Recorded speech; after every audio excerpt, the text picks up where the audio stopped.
તો ઘરનું બધું કામ મૂકીને આ લઈ લીધું. અરે આજ તો સોના કરતાં પણ મોંઘો દિવસ છે. અરે 26મી જાન્યુઆરી છે.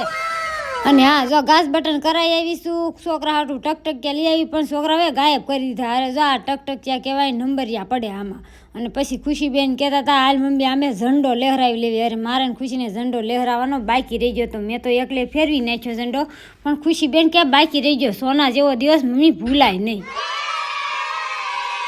પછી તો મેં બાજરાના રોટલા કર્યા. અરે ટમેટાનું શાક, નકરા ટમેટાનું શાક કરવાનું હતું. નરેશ તો કાંઈ ઘેરે હતા નહીં એટલે લાડ બધું લસણ નાખીને ટમેટાનું શાક, બાજરાનો રોટલો અને ભાખરી. તો ફેમિલી આવી જાવ ખાવા. ને પછી જો ખુશાલીના કપડાં વરક કરાવીને આવી જાય. આ મેં ઘેરે સીવાતા વરક કરવા નાખ્યા હતા. મસ્ત મસ્ત કપડાં સીવાઈ જશે. કોને ગમે કોમેન્ટ કરી દેજો. ને તા આવી ગયા શકુબેન ને એ. અરે વિડીયો ઉતારતા હતા ને મયુરભાઈ એમ કહેતા હતા અરે મારો કોટ નથી પહેરવો. અરે વિડીયો સારો ન આવે.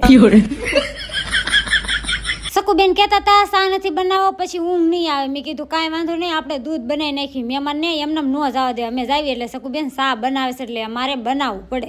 પછી જો બધાને દૂધ દઈ દીધું. મારા નિખિલભાઈ તો વાટ જોઈને બેઠા. કઈ મમ્મી રેકેબીમાં આપે ને કઈ હું પીવું. મહેમાનને ટાટા બાય બાય કરી દીધા. અને આ કોમેન્ટમાં જય હિન્દ જય ભારત લખવાનું ભૂલતા નહીં. જય માતાજી બાય બાય.